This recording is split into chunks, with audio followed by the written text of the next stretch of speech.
Donc moi, je suis Alizée Cunier, architecte, spécialisée dans la terre crue et la paille, et cofondatrice de Terre de Bâtisseuse et aussi fondatrice du bureau Doro Dango Architecture, basé à Sainte-Eulalie-en-Born, dans les Landes. En fait, j'ai découvert l'éco-construction et les matériaux naturels en parallèle de mes études, puisque c'était pas ces matériaux-là qu'on voyait à l'école d'architecture. Donc ça a été grâce à des chantiers participatifs, à des stages, que j'ai découvert ces choses-là. Et donc là, notamment au Earth Institute à Auroville, où ils développent beaucoup les techniques de voûte et de coupole en terre. J'ai passé aussi la ProPaille pour avoir plus de connaissances dans ces matières. Et en fait, c'est en 2016 que j'ai vraiment rencontré la terre crue, grâce à une initiation avec Frédéric Jonard, une architecte qui est aujourd'hui plutôt maçonne. Et après, j'ai voulu en apprendre plus, avoir des bases vraiment concrètes sur la terre crue. Donc j'ai fait la formation, le DSA, donc diplôme de spécialisation d'architecture en terre avec Cratère à Grenoble. Donc c'est une formation de 2 ans où il y a à la fois en fait du côté un aspect théorique, un aspect technique et aussi un aspect recherche avec le mémoire et des expériences professionnelles. Et c'est lors de cette formation en fait, que j'ai rencontré Claire Dichat, avec qui on a cofondé Terre de Bâtisseuse, dont je vous reparlerai après. Voilà, et j'ai fondé du coup Doro Dango Architecture, donc basée dans les Landes, où je fais à la fois des projets pour des particuliers, mais aussi à des échelles un peu plus grandes, que ce soit en réno ou en construction, en utilisant majoritairement des matériaux naturels. Et donc Claire Dichat, avec qui j'ai fondé Terre de Bâtisseuse, donc elle qui est artisane et architecte, qui a fondé Terre Audacieuse et qui est coprésidente aussi de l'ASTER. Donc l'ASTER, c'est le réseau national des professionnels de la terre. Voilà. Donc là, ça va être un peu divisé en 2 parties. Je vais vous présenter un peu la terre crue avec des exemples de projets.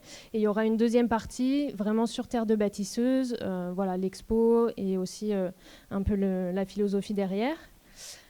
Donc la terre crue, c'est déjà une diversité de ressources. Donc comme on peut le voir là, en fait, on a plein de couleurs différentes, plein de granulométries différentes. Donc c'est ça qui est très riche avec la terre. Donc ça, c'est un schéma, on va dire, général. Donc après, selon les régions, c'est différent. Mais en général, on trouve donc la terre minérale pour construire qui est située sous la terre végétale. Donc la terre végétale qui va être composée plutôt d'humus, qui va avoir une odeur d'humus, plutôt de couleur un peu noire. Et ensuite, quand on va descendre un peu plus en profondeur, on va avoir la terre minérale qui va être plutôt de couleur marron, mais après il y a plein de couleurs différentes, mais on va avoir une légère différence de couleur, et ça va être du coup de la terre qui contient différents grains.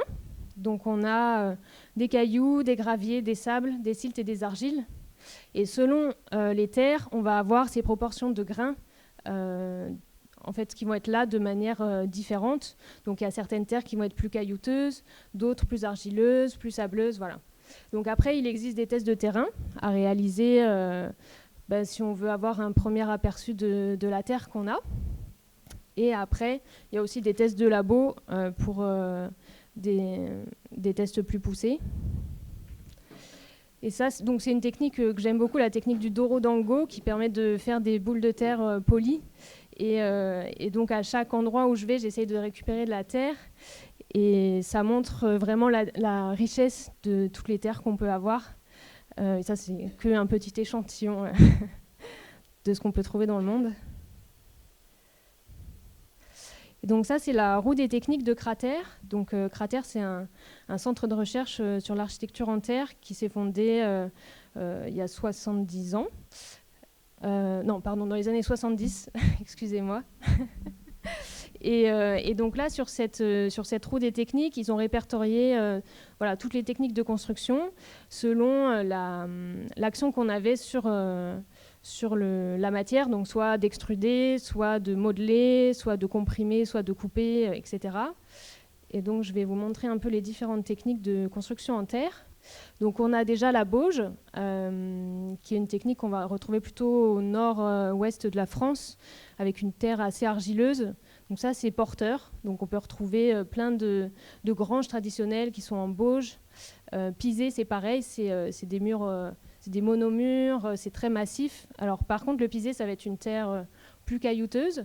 C'est un peu l'ancêtre du béton, où en fait c'est coffré, et ensuite on vient du coup mettre de la terre caillouteuse qui est damée, et on fait couche par couche. C'est pour ça que quand on décoffre, on voit un peu ces lits de terre, ces couches de terre successives. Après, on a le torchis qui est pas mal présent dans les Landes, où c'est de la terre assez argileuse qui est mélangée avec de la paille, entre colombages.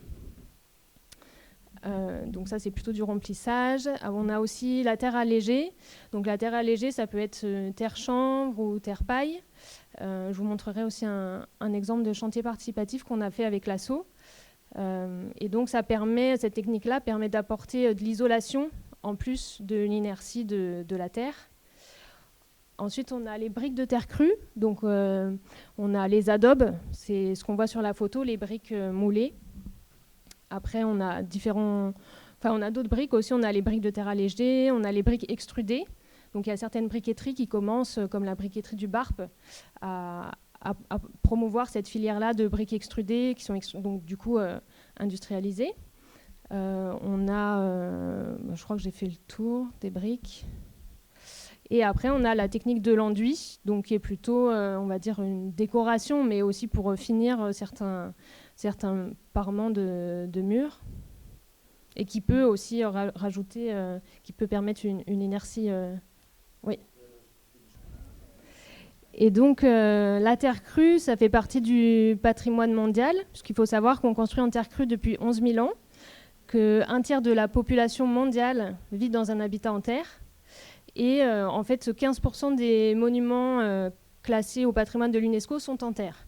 Donc il y a un patrimoine qui est présent dans le monde entier. On a aussi bien des villes gratte-ciel, comme la ville de Shibam, au Yémen. On a aussi des centres-villes historiques, comme le centre-ville historique de Lyon, qui est en pisé. On a aussi des châteaux. On a en fait plein de typologies différentes d'architecture. On a aussi la maison rurale. Et en France, on a aussi un gros patrimoine en terre, avec toutes les techniques réparties sur le territoire. Et on voit que dans le sud-ouest, en fait, on a un peu toutes les techniques. Par exemple, dans le Gers, on peut retrouver sur une maison même plusieurs techniques, un mur en pisé, un mur en adobe, un mur en torchis. Donc c'est chouette de voir qu'on a du patrimoine ici, qui est à rénover aussi, si on veut le préserver. Et donc, en fait, la terre crue, du coup, est idéale aussi dans les rénovations, puisqu'elle permet d'apporter vraiment cette inertie. Donc, l'inertie, c'est le fait qu'en été, ça va conserver la fraîcheur, et en hiver, ça va conserver la chaleur. Donc ça peut être couplé par exemple à de la paille qui va permettre d'ajouter de l'isolation.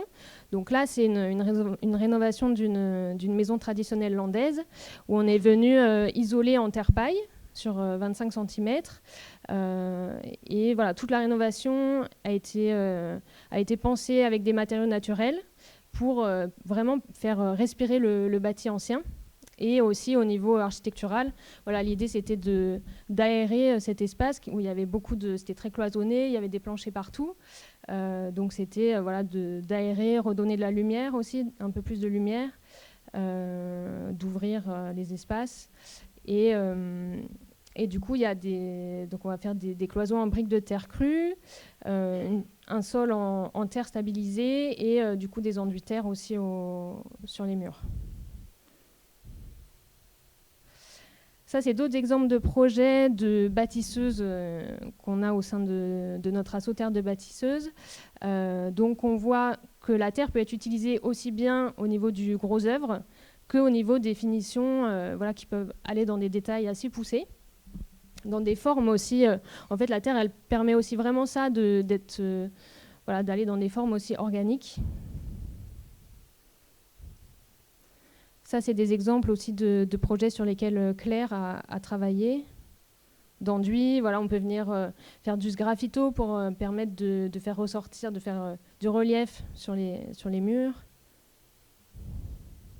Et ça, c'est un projet que j'avais suivi quand je travaillais chez les Dauphins, donc, avec Hugues qui est passé juste avant, où là, du coup, c'était isolé sur les 2 premiers niveaux en bottes de paille avec des enduits terre intérieurs. Et c'est pour vous montrer que en fait, la terre crue, elle peut être utilisée à toutes les échelles, aussi bien sur voilà, donc déjà de la rénovation, mais aussi de la construction, que ce soit de la construction individuelle, mais aussi de la construction, là c'était 23 logements. Donc ça peut être aussi des projets plus importants. Ça, c'est un projet aussi sur lequel avait travaillé Claire, qui est en région parisienne, à Bagneux, où là, bon, pour le coup, la structure est en béton, mais c'est que des remplissages en briques de terre crue. Et sur un même projet, on peut trouver à la fois de la mécanisation et aussi des chantiers participatifs. Et c'est ça qui est intéressant aussi, c'est que selon l'échelle et selon la volonté qui est derrière, voilà, soit on va aller dans quelque chose de plus industriel, une optique plutôt de massification, ou alors on va vouloir rechercher de l'intensité sociale, de créer un esprit de groupe, de collectif sur ce chantier. Et du coup, à ce compte-là, le chantier participatif est quand même assez chouette pour créer du lien social et faire participer, ça peut être les habitants, ça peut être les voisins, donc c'est des chouettes moments. Et pour sensibiliser aussi le public. Après, au niveau des approches, on retrouve donc à la fois des approches de labo, où ça va être des tests très poussés, des analyses poussées de la terre, qui vont servir pour des projets publics ou des gros projets privés. Et après, il y a aussi les tests plutôt sensoriels, où là, on est dans un aspect plutôt sensible et de reconnexion à la terre, mais aussi à comprendre en fait quelle est la matière qu'on a entre nos mains, comment on construit avec. Et en fait, même les maçons, en fait, au fur et à mesure, ils acquièrent cette sensibilité-là du toucher de la terre et du coup de savoir, là, je vais rajouter plus de sable. C'est un peu comme une recette de cuisine. Et c'est ça qui est aussi très important de développer en dehors de tous les tests de labo. Alors, la terre crue, c'est une matière vivante. Nous, on assiste vraiment là-dessus. Et en fait, qui peut vraiment nous guider dans toutes les transitions, que ce soit la transition sociale, sociétale, écologique. Et en fait, nous, on s'est rendu compte, et voilà, je vais vous donner un peu des chiffres. En fait, sur les chantiers conventionnels, on retrouve 2% des femmes, alors que sur les chantiers en éco-construction, il y a 50% de femmes. Voilà, les chantiers en éco-construction est lié à la terre crue. Donc on s'est un peu questionné sur ce lien entre la terre crue et les femmes. Et c'est un lien qu'on retrouve aussi dans l'écoféminisme, qui établit un lien entre la domination masculine sur la terre et sur les femmes. Donc voilà, c'est pour vous situer un peu le contexte. Et donc Terre de bâtisseuse, c'est à la base en fait une exposition qui est née. Donc en fait, c'était une idée collective qui est née pendant le DSA, donc la spécialisation sur l'architecture en terre. Et c'est notre promo en fait qui s'est dit, mais en fait, on a eu beaucoup d'interventions d'hommes qui nous ont montré des projets d'hommes en terre, et on savait qu'il y avait beaucoup de femmes aussi qui œuvraient dans la construction en terre. Donc on a eu envie de donner plus de visibilité à ces femmes-là. Donc de là est née une volonté de faire des entretiens avec des femmes du monde entier, que ce soit à la fois des architectes, des ingénieurs, des chercheuses, des artisanes, fournisseurs. Voilà, on a vraiment différents profils, mais ce sont des femmes qui travaillent avec la terre. Et donc, on a eu pas mal de lieux d'exposition, et ça a commencé du coup en 2022. Alors en fait, l'idée a germé pendant la promo du DSA, mais en fait on avait monté un séminaire qui se passait aux grands ateliers, mais il y a eu le Covid, Donc on n'a pas pu faire le séminaire. Et ensuite, on s'est dit, mais c'est dommage, on a fait tous ces portraits, tous ces entretiens avec ces femmes-là. Qu'est-ce qu'on fait de ça? Et du coup, on est retourné voir les grands ateliers. Et du coup, ils nous ont proposé voilà, d'imprimer une partie de l'expo. Et c'est de là qu'est partie Terre de bâtisseuse, donc l'exposition. Et en parallèle, on a voulu aussi faire une association du même nom, pour du coup pouvoir être plus indépendante après et continuer l'itinérance de l'expo. Donc là, je vais vous montrer un peu tous les lieux d'expo. Donc du coup, le premier lieu aux Grands Ateliers, qui est un centre de formation assez connu en Isère, voilà, qui est utilisé par les écoles d'architecture, d'ingénieurs, etc. Ensuite, il y a eu le lieu d'Éther à Bègle, où là, on a fait une projection de débat. Et à chaque fois, l'idée, c'est de faire une sorte de vernissage avec des débats avec des artisanes locales, enfin artisanes ou voilà, des bâtisseuses locales. Là, c'était à la Cité Audacieuse à Paris, donc c'est un tiers-lieu féministe. Et c'était hyper intéressant parce que pour cette table ronde, on a eu la chance d'avoir Dominique Gozin-Müller, qui est écrivaine, qui écrit beaucoup sur l'architecture en terre, enfin en bio et géosourcée. On a eu Frédéric Jonard, qui est architecte et qui est artisane. On a eu Anne Labreuil, qui fait partie de la Cité Audacieuse et qui tient l'association Mémo. On a eu Jeanne Burgar-Goutal, qui est une philosophe qui écrit sur l'écoféminisme. Et voilà, il y avait Claire et moi. Et du coup, ça a donné vraiment des échanges très intéressants, voilà, très transdisciplinaires. Voilà, ensuite, il y a eu l'éco-centre Pierre et Terre à Riscle. Ensuite, il y a eu un centre de formation en Bretagne. Là, c'était pour un événement en août 2024, un événement lié au Zoom et à l'éco-construction. Et enfin, la dernière expo, donc, qui est encore... donc l'expo y est encore, c'est à l'Aérial de Bourricos, donc c'est dans les Landes, à Pontinx-les-Forges. Et là, on a fait pour les Journées du patrimoine, du coup, un débat avec voilà, des bâtisseuses locales, dont certaines qui sont peut-être ici. Et c'était super. Donc on avait à la fois une fournisseur de la briqueterie du BARP, on avait 2 artisanes, et moi qui suis archi, et Arja aussi qui est architecte et qui travaille au sein d'ODIS. Et donc l'idée de l'association, c'est à la fois de faire tourner l'exposition, de créer donc des débats, des événements pour fédérer aussi localement, et aussi de faire voilà, des ateliers, des chantiers participatifs pour sensibiliser à ces techniques-là. Donc il y a eu un premier chantier participatif à la Cité Audacieuse, où on avait exposé, avec Claire qui avait mené ce chantier.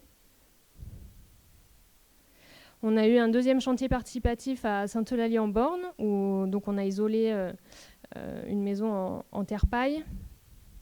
Donc c'était encadré par une maçonne locale, moi et Tommy Gaillard qui est charpentier éco-constructeur.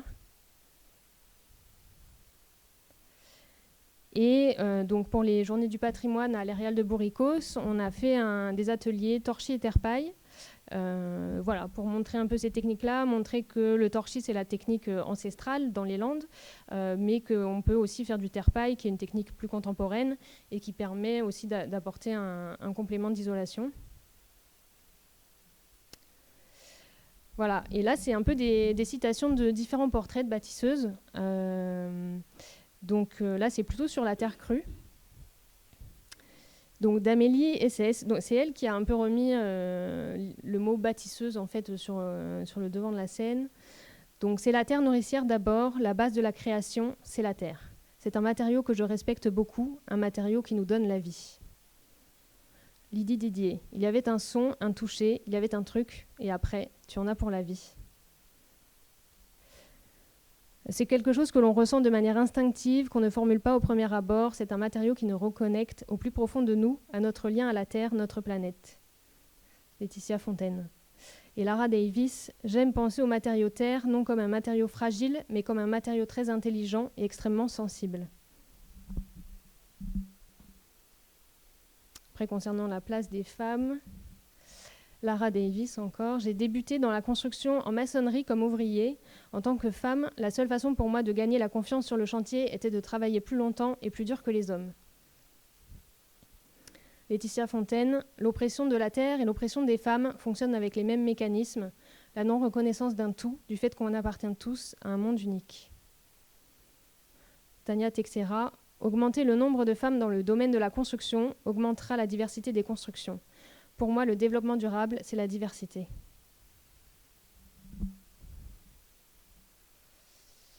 Voilà, bon. Et après, là, c'est des citations d'architectes qui ont beaucoup œuvré ou qui continuent à œuvrer pour la terre crue.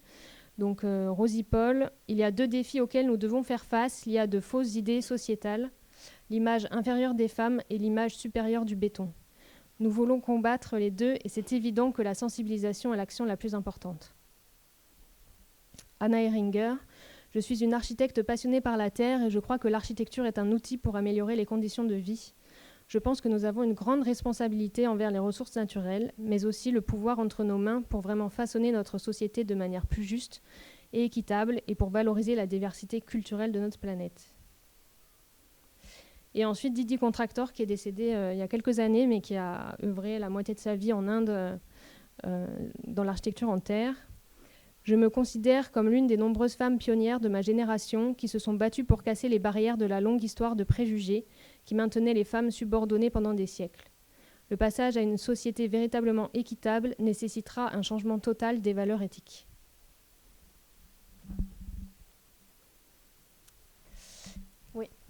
Oui, bah, c'est nickel. Du coup, voilà, après toutes ces citations, je voulais vous demander déjà qui est-ce qui est professionnel ou qui a déjà, qui travaille avec la terre ou qui a déjà eu une expérience avec la terre, si vous pouvez peut-être lever la main. Et est-ce que certains ou certaines veulent témoigner de leur rapport à la terre voilà. S'il y a des... ou voilà, ou s'il y a des choses qui vous viennent suite à ce que vous avez vu. Je commence, allez. Moi, c'est une passion aussi, donc je ne vais pas parler de moi, mais je vais parler de mon épouse qui n'est pas du tout dans le bâtiment, qui s'est mise à la terre par la poterie et qui est en train de devenir enduiseuse à temps perdu, pas professionnellement, mais par contre qui a pris goût et qui en fait de plus en plus des enduits, des peintures naturelles à la terre, à l'argile et tout ça. Et ça devient une passion. Et elle commence à encadrer des petits chantiers. Elle est partie à fond là-dessus. Voilà, le rapport à la terre, moi, ça me parle beaucoup de ce que j'ai entendu là, ce qu'on le vit au quotidien, quoi. Et moi, je suis un homme, mais j'ai le même rapport à la terre. Moi, je suis maître d'œuvre. Je suis arrivée à la SIC Habitat Ecoaction. Je n'étais pas très forgée. J'ai une vague. L'écologie, je la connaissais, mais pas en pratique, on va dire ça comme ça. Et c'est vrai qu'au moment de la conception, ce qui est intéressant dans votre démarche, c'est de faire du chantier, en fait, finalement, parce qu'on dessine différemment. Et puis la perception qu'on a avec les matériaux, du coup, on les réfléchit aussi différemment. Et on rentre dans une ergonomie finalement d'usage qui est intéressante. Et ma pratique à la terre, moi, est passée par des enduits, des applications d'enduits à la terre sur différents supports, les canisses, la paille, des chantiers participatifs où le maître d'ouvrage tentait des choses, il fallait appliquer la terre dessus et ça marchait ou ça marchait pas. Mais c'était c'est aussi ça. Il y a les chantiers pro, les chantiers participatifs et du coup, la terre travaille aussi différemment avec tous ces essais. Et c'est ça qui est pas mal. Voilà.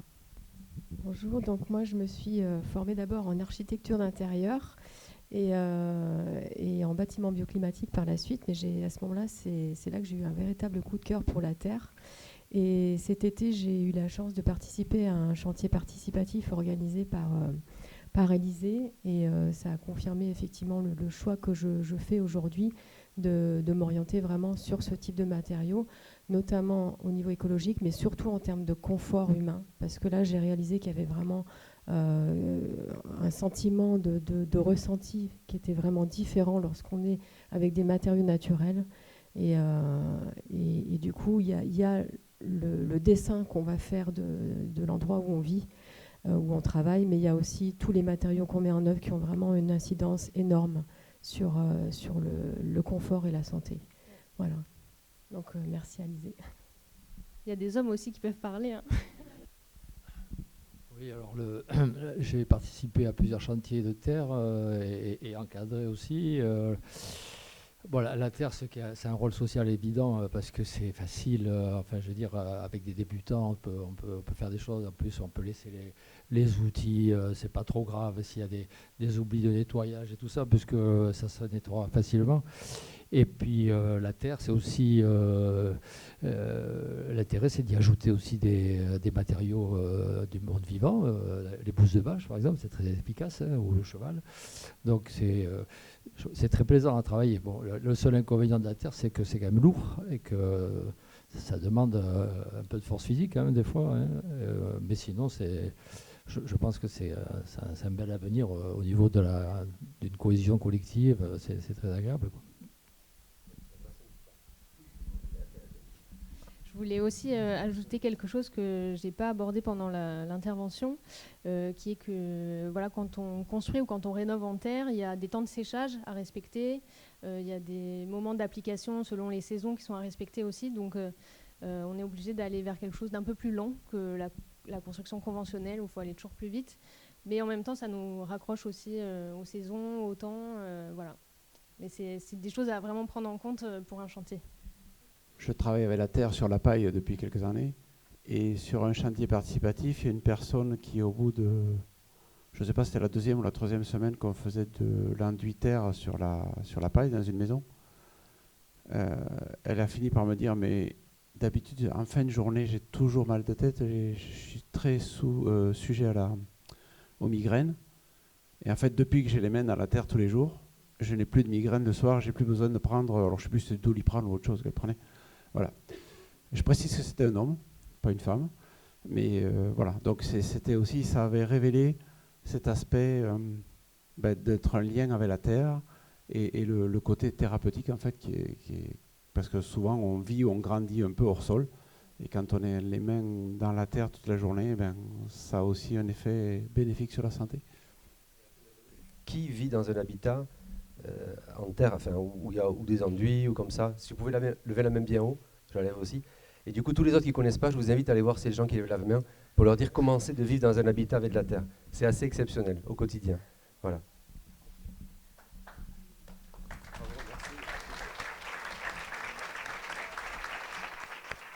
Donc, Maya Louvard, je travaille chez Nobatec INF4. Je vais vous faire un petit peu une présentation rapide de ce que c'est. Je suis accompagnée par Mathieu. Donc Mathieu Audrin, je suis ingénieur de recherche donc à l'ISA BTP et plus particulièrement au laboratoire du SIAM. Donc je suis un universitaire de l'université des Pays de l'Adour, de Pau et des Pays de l'Adour. Et donc on va vous faire une présentation d'un projet qu'on mène entre Nobatec et le SIAM qui s'appelle Nexter. Donc déjà une petite présentation de Nobatec. Donc on est un centre de recherche. On est privé, mais à la base, ça vient d'une association qui émane du lycée Conto et de l'université Pays de l'Adour. Donc, on est à Anglette. On a aussi une antenne à Bordeaux. Et donc, on est à la fois centre de recherche sur la construction durable et l'aménagement durable de manière générale. Donc, on a pas mal de thématiques de recherche différentes. Et on est aussi bureau d'études environnementales. Donc, on se met en groupement avec des architectes et puis on répond sur des projets alors souvent en maîtrise d'ouvrage public, donc des logements sociaux ou alors des équipements publics. Et donc dans la partie recherche sur la thématique matériaux, on travaille beaucoup avec le SIAM sur la terre crue et sur les matériaux biosourcés. Et donc le projet qu'on vous présente aujourd'hui, c'est Nexter. Et Nexter, en fait, le but, c'est de travailler sur l'offre matériaux terre et donc travailler sur l'émergence d'une filière de valorisation des terres d'excavation en Nouvelle-Aquitaine. Donc, pourquoi Nouvelle-Aquitaine? C'est parce que c'est financé par la Nouvelle-Aquitaine en grande partie. Et donc, le constat premier, c'est celui-là, c'est que aujourd'hui, les terres excavées, donc c'est les déblais, quoi, ça représente la majorité des déchets du bâtiment. que ce soit en tonnes, en volume. Et en fait, ça prend énormément de place. Ça sature les centres de stockage aujourd'hui de déchets inertes. Puisqu'en fait, ces terres-là, soit elles vont en stockage de déchets inertes, soit elles vont en rebouchage de carrière aussi. Donc le rebouchage de carrière, c'est une fois que la carrière est en fin d'activité, on a fait plein de trous, il faut les reboucher. Et donc c'est là qu'on envoie les terres. Mais les carrières, ça peut être loin. Et donc tout ça, ça génère énormément de transport en fait. De transport de matériaux qui sont lourds. Donc en termes d'impact environnemental, ça peut peser lourd et ça peut coûter cher aussi. Et à l'inverse, quand on parle de construction en terre, souvent la terre à construire, elle vient de carrières d'argile. Donc en fait, on a un double flux, et un flux qui se croise difficilement aujourd'hui. Et donc l'idée du projet, c'est de faire finalement le circuit court de la terre à construire, de permettre en fait à des terres qui sont excavées à un endroit, de trouver un chantier à côté pour pouvoir être réutilisé. Donc voilà, une petite image de à quoi ça ressemble une carrière qui reçoit des terres. Donc là, c'est Cassaber, c'est au Pays Basque intérieur, ou limite Berne, je ne sais plus. Voilà, Berne. Voilà, donc c'est une carrière qui a arrêté son activité et voilà, petit à petit, elle reçoit des terres d'excavation. Petite slide sur les acteurs qui nous accompagnent sur ce projet. Donc, les porteurs, c'est Nobatec et l'université, le laboratoire du SIAM en particulier. Et nous sommes entourés de partenaires qui font un petit peu toute la chaîne de la gestion des terres d'excavation. Nous avons le bureau d'études géotechniques Alios.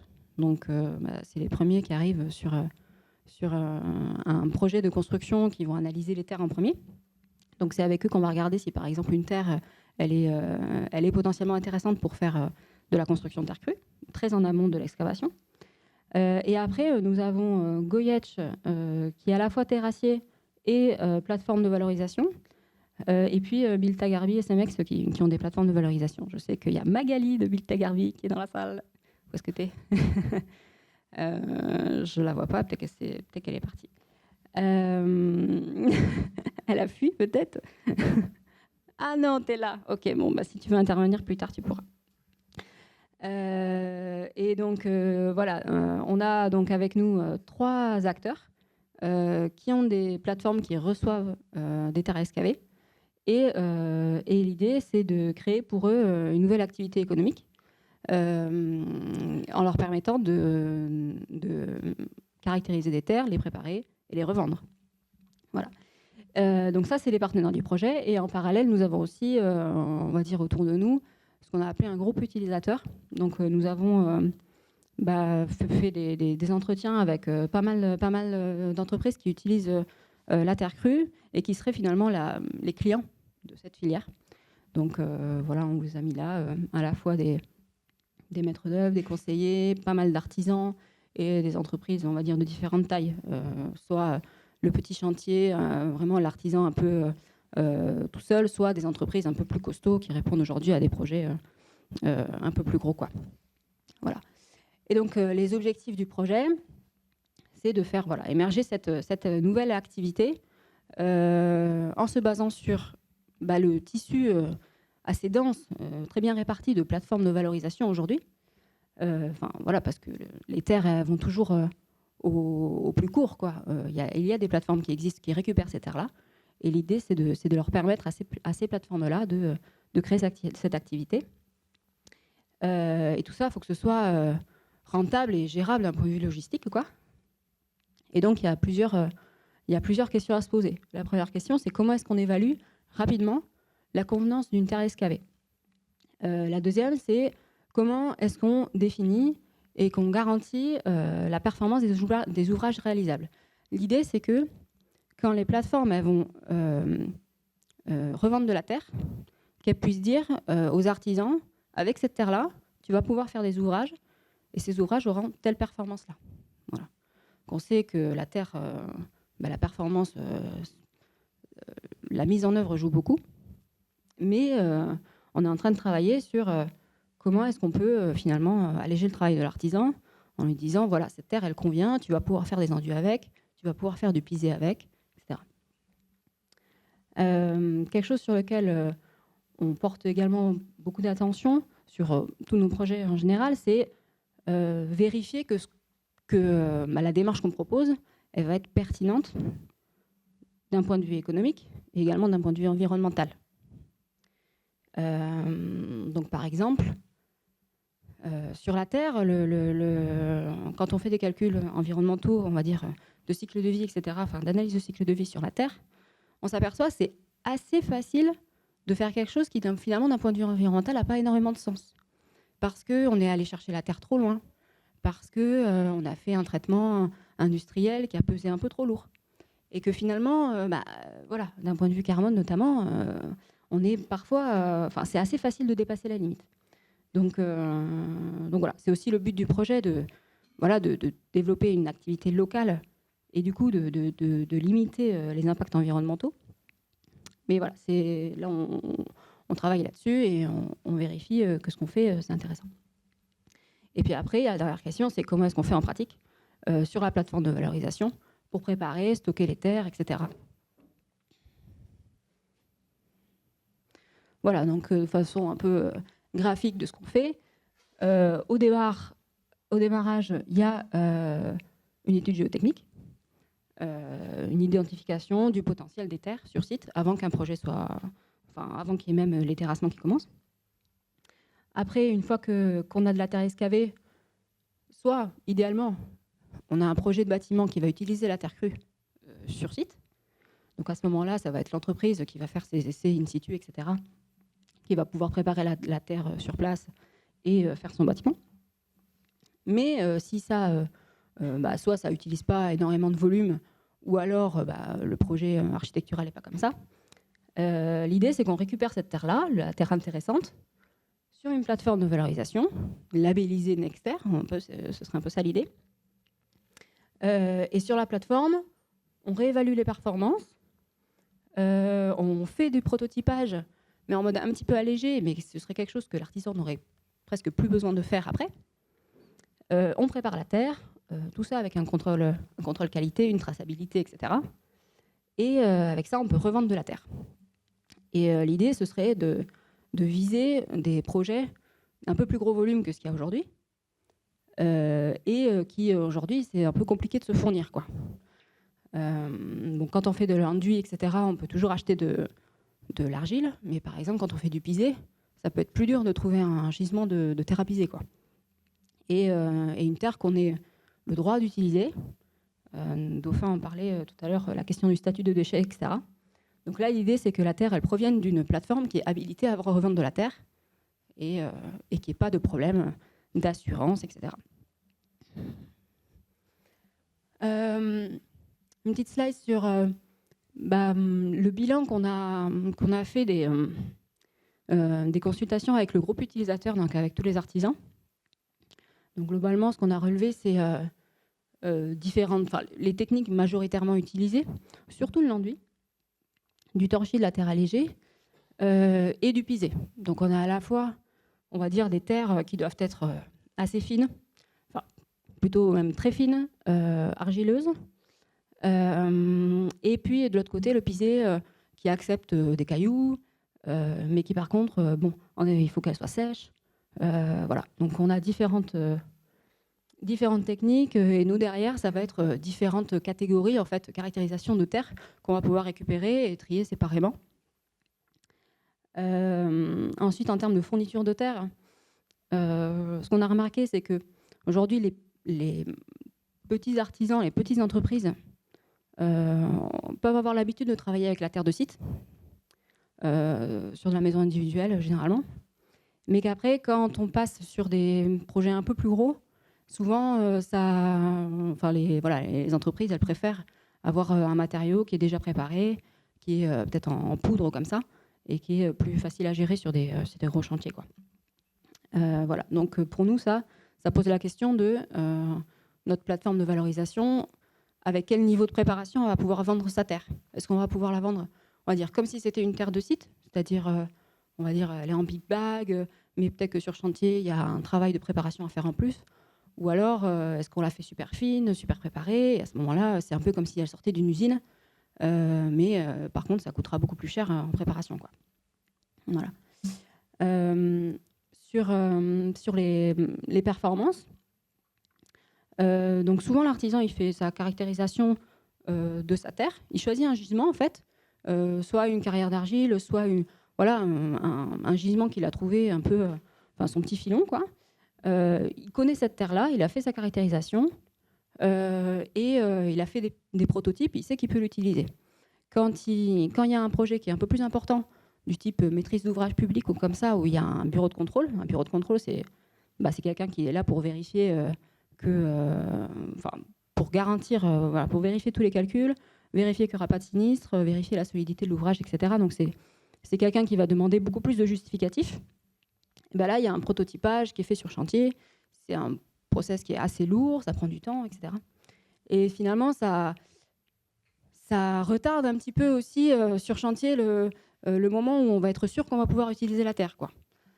Donc c'est des choses qui sont assez lourdes. Voilà. Et surtout, si on veut partir sur de la terre porteuse, ou alors des gros chantiers, quoi. Et puis après, en termes de... Donc nous, là, sur les performances, notre boulot, ça va être un peu d'alléger cette partie-là, pour que... notre but, c'est que la filière terre-cuit, elle se développe, et qu'on enlève en fait une partie des contraintes qui pèsent sur les chantiers et qui font que faire un chantier en terre aujourd'hui c'est plus compliqué que faire un chantier en béton, quoi. Donc nous on travaille sur cette partie-là aussi. Et en termes de volume, on est sur quelques mètres cubes par an par entreprise. C'est quand même pas quelque chose qui est développé encore beaucoup aujourd'hui. Et en fait, pourquoi c'est intéressant pour nous d'avoir cette donnée-là, déjà c'est, on va dire, un volume de vente qu'on va pouvoir viser. Et c'est aussi se dire que ces volumes en construction terre crue, ça n'a rien à voir avec des volumes qui sont terrassés. Quand on parle à un terrassier, il nous dit on a un petit gisement là de 1000-2000 tonnes. Et là, on parle de quelques tonnes, quoi, en fait, du marché par entreprise, quoi. Voilà.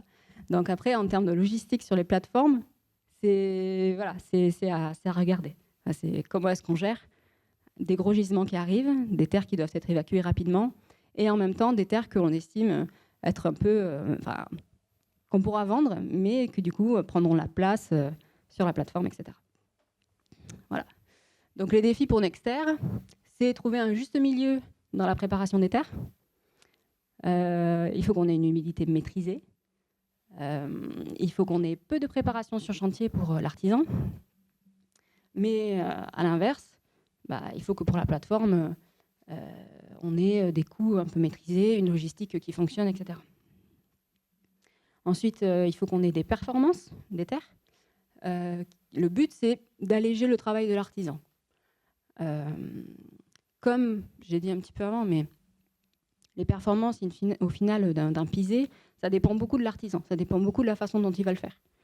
Donc nous, en tant que revendeurs, on ne peut pas dire au bureau de contrôle, typiquement, voilà, le pisé, on est sûr qu'il atteindra telle performance. On ne peut pas prendre cette responsabilité-là, parce que l'artisan a cette responsabilité-là.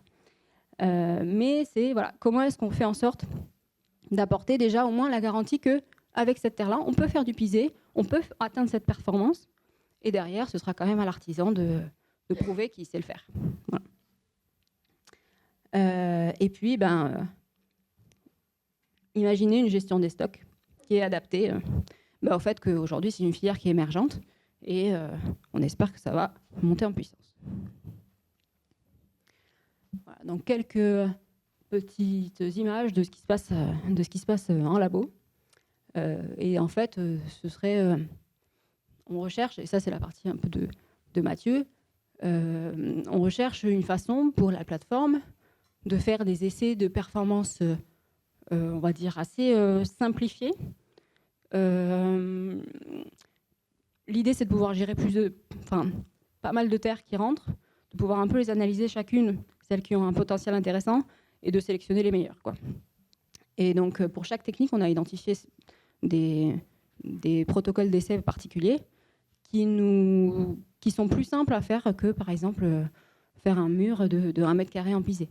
Là, l'idée, c'est de faire des éprouvettes un peu plus petites et de se dire, comment est-ce que je garantis que ce test à échelle réduite est représentatif d'un vrai mur essai, un mur prototype, quoi. Voilà, donc ça pour le pisé, pour la terre allégée, pour l'enduit. Voilà. Certaines techniques, c'est plus facile à faire que d'autres. L'enduit, c'est assez facile. Le pisé, c'est plus dur. Après, sur la préparation des terres, donc ça, c'est quelque chose qu'on va rentrer en expérimentation bientôt, là. Donc l'idée, c'est d'apprendre aux plateformes à avoir un fonctionnement qui va être adapté à la terre. Ça va être saisonnier. En fait, il va y avoir des campagnes pas de prélèvement, mais de stockage. On se dira à partir de telle saison, je sais pas, le début de l'été ou comme ça. La plateforme, elle se met à analyser les terres qui rentrent avec une expertise qui aujourd'hui n'existe pas forcément sur les plateformes, mais qui s'apprend. Donc l'idée, c'est que la démarche, elle se bonifie aussi. Et se dire, OK, cette terre-là, elle a l'air bien, on fait les essais, elle est bonne, OK, on la stocke, elle sèche pendant l'été, et elle est dispo pour la revendre l'année suivante, quoi. Voilà. Et comme les volumes ne sont pas extrêmement grands, ben, c'est possible de fonctionner comme ça. En termes de préparation, on travaille sur du criblage pour éviter les particules trop grossières. Donc en fait, pour enlever les cailloux, etc., si par exemple on a une terre assez fine qu'on veut utiliser pour de l'enduit, on peut éventuellement la cribler, on fait les quelques cailloux qui restent. Et de l'émautage, donc ça, c'est faire en sorte que la terre, elle se présente pas sous forme de grosses masses, quoi, qu'elle soit plus facile à utiliser, plus facile à malaxer, etc., après sur chantier. Voilà. Donc là, on travaille avec... l'idée, c'est d'expérimenter avec des outils que les plateformes et les terrassiers ont déjà de base, de façon à ce que les investissements ne soient pas trop importants. Donc voilà, les prochaines étapes pour Nexter, c'est déjà avoir, on va dire, un logiciel un peu simple pour se dire, pour trier les terres à l'entrée. Pour se dire, OK, une terre, elle a du potentiel ou pas, sachant qu'on peut se permettre d'être strict. Vous savez que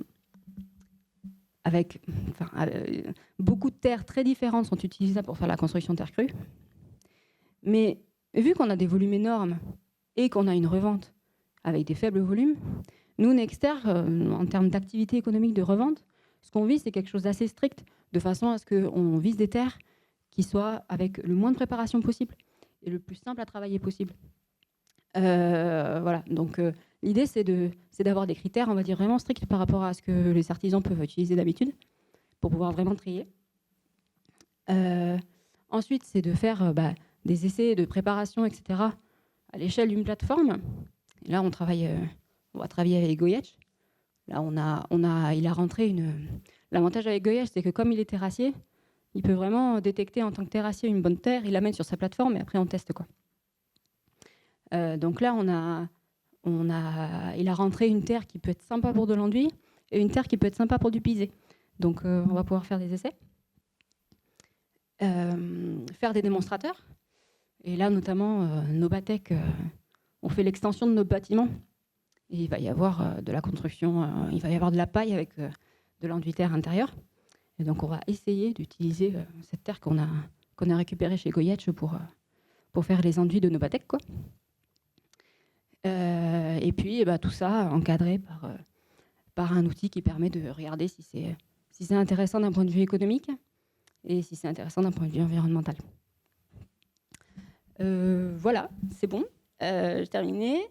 Est-ce que vous avez des questions ? Et puis également, pour Mathieu, la partie plus académique, scientifique, etc. Alors, le projet, il a démarré quand ça, l'année dernière, 2023. Ouais. Et donc, il dure 3 ans. Donc là, on a fait toute la partie état des lieux, comprendre la filière, comprendre les attentes des artisans, etc. Maintenant, on passe dans une phase, Mathieu est au labo pour faire toute la partie tri des terres, caractérisation, essai de performance, etc. Et là, on passe dans une phase aussi d'expérimentation sur la préparation. Et on finit fin d'année prochaine. Voilà. En fait, c'est un projet qui va être aussi évolutif, parce que là, nous, en 2 ans, on va faire ce qu'on peut pour avoir une base de données le plus fournie possible, pour dire, OK, si elle a ces caractéristiques-là, c'est bon, on peut l'utiliser parce qu'on l'a vu que ça marchait déjà. Ça, c'est l'expérience qui nous le dit. Mais plus va y avoir de terres vendues dans Nexter, plus il va y avoir de prototypage fait au fil des ans, plus la banque de données va exploser, elle va être énorme. Et du coup, ça pourra nous donner de plus en plus d'indications sur OK, cette terre-là, elle est bien, mais attention, des fois, il peut y avoir des problèmes de fissuration. OK, cette terre-là, elle est bien, mais des fois, ça peut fissurer. Des fois, ça peut y avoir trop de retrait, des choses comme ça. Donc, c'est un projet qui va évoluer au fur et à mesure des années. Et puis, dernière chose, c'est que donc là, on va expérimenter sur des terres en préparation. La plateforme, elle a stocké quelques centaines de tonnes, là. Mais si ça marche, ce sera bon pour la revente. Hein. Donc, ça peut arriver cette année, là. Si vous avez besoin de piser ou comme ça, peut-être qu'on communiquera sur le fait qu'on a un stock qui est prêt. Voilà. Oui, bonjour. Et vous ne parlez pas du tout de la technique de fabrication de briques de terre crue. Est-ce qu'il ne pourrait pas y avoir sur la plateforme un atelier de fabrication ? Oui. Alors, déjà, sur les techniques que l'on teste, nous, à Nexter, il y a l'enduit, la terre allégée, le pisé, la brique. Elle est dedans. Donc, on pourra vendre de la terre à brique. Après, pour l'instant, on ne s'occupe pas on n'envisage pas à ce que la plateforme fabrique les briques elle-même. Et à la base, on avait... par contre, on a dans notre pool de clients potentiels, on a des industriels, quoi. On a Briques Techniques Concept, par exemple. Donc, il peut nous donner aussi ses attentes, en fait. Voilà. Je complète juste parce qu'avec Chapeau et Bottes, on avait co-animé un chantier participatif à Bordeaux pour des locaux pour des ingénieurs où Cemex nous avait... Donc, du coup, c'était des terres excavées par l'entreprise Cemex. Et du coup, on en avait fait des briques de terre. Donc, ouais, Cemex qui est aussi dans le projet, effectivement. La fabrication des briques, c'était sur le chantier. C'était de la terre excavée qui provenait d'ailleurs. Ouais. Et on a fabriqué les briques, oui, sur le chantier où on a ensuite fait un atelier de maçonnerie. Mais c'est vrai qu'on vise plus... on s'en est rendu compte pendant les entretiens, on vise plus la fabrication, on va dire, de briques sur site. Puisqu'en fait, souvent, les industriels de la brique, ce sont des briquetiers historiquement terre cuite, et ils ont leur carrière, en fait. Donc, ils n'ont pas vraiment d'intérêt à aller acheter la terre ailleurs, sachant qu'ils ont, ils ont leur stock à eux, quoi, qu'ils maîtrisent bien. Et aussi, c'est vrai qu'on n'a pas trop parlé de briques, parce qu'en fait, généralement, quand une terre est bonne pour du pisé, à la taille des granules après, elle va souvent être bonne pour des briques aussi. C'est pas exactement ça, mais souvent ce qui va avec l'un va avec l'autre. Oui, juste aussi, on parle pour ce qui est du porteur monolithique, on parle beaucoup du pisé, mais il y a la bauge aussi qui peut être très intéressant. Je ne sais pas si vous le regardez, comme c'est une terre aussi qui va se rapprocher de celle des enduits ou du torchis, ça peut être facile à mettre aussi en étude. Et moi, je voulais aussi aborder la question du sable, qui est quand même aussi très présente, notamment pour les enduits, et qui est un polluant et qui est un problème de matériaux, on le sait aussi pour la planète. Du coup, est-ce qu'il y a cette réflexion par rapport au sable ? Est-ce que vous allez amender de sable éventuellement des terres qui en ont besoin ? Voilà, une question large sur le sable. Ouais. Pour la bauge et le torchis, déjà, on avait réfléchi à en faire, parce que c'est pas mal utilisé chez les artisans. Mais le problème, c'est que ça dépend énormément des fibres végétales qu'on utilise.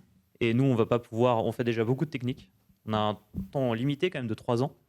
Et donc, si on s'amuse à tester 3 à 4 types de fibres pour chacune des terres qu'on va récolter, ça va prendre énormément de temps et du coup, dans le projet, ça va pas passer. Et ensuite, sur l'amendement de sable, on va quand même éviter, nous, dans le projet, de le faire. En fait, nous, le but, c'est de tester les terres qui viennent sans les modifier. Après, c'est vrai que si on a une terre trop argileuse, qu'on le voit, que ça fissure, que sur le niveau des enduits, On a des grosses fissures, on pourrait se dire on rajoute du sable et on teste avec le sable. Une nouvelle fois, ça prend beaucoup de temps. Mais c'est quelque chose qu'on peut proposer dans Nexter. On peut dire, bah, ok, si la plateforme elle a une terre trop argileuse, avec trop de fines, trop d'argile, trop de limon, on peut dire, bah, envoyez-la nous. On fait les tests en rajoutant la quantité de sable qu'il faut et on vous dit quelle quantité de sable il faut rajouter.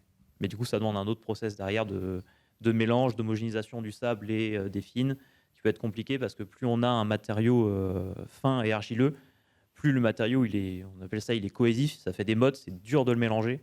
Et du coup, bah, ça va être compliqué de mélanger les mottes d'argile humide avec du sable. Donc, c'est la problématique. On peut prendre une ou deux... Ah, pardon. Oui, juste pour compléter, aujourd'hui, le rajout de sable, c'est quelque chose qui se fait beaucoup par les artisans en fait, qui achètent de l'argile qui font leur mélange après sur site. C'est vrai que nous, déjà, ça serait bien qu'on puisse éviter à l'artisan de faire cette étape-là.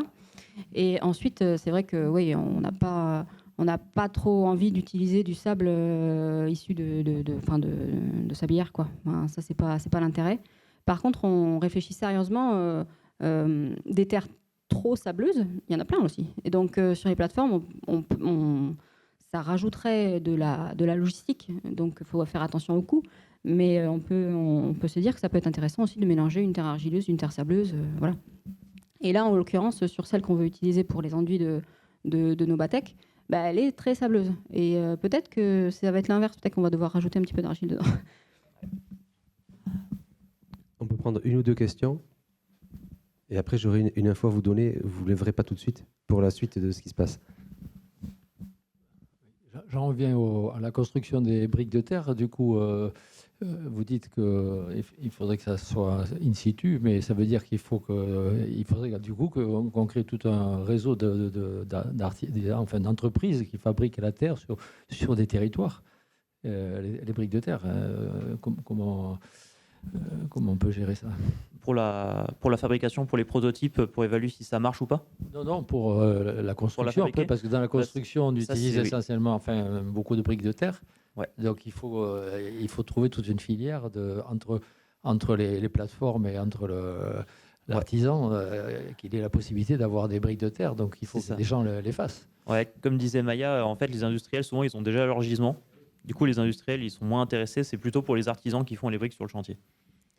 Donc là, c'est à l'artisan de faire les briques lui-même. Et après, ça impose du coup la logistique, du temps de séchage sur le chantier, d'avoir la presse nécessaire.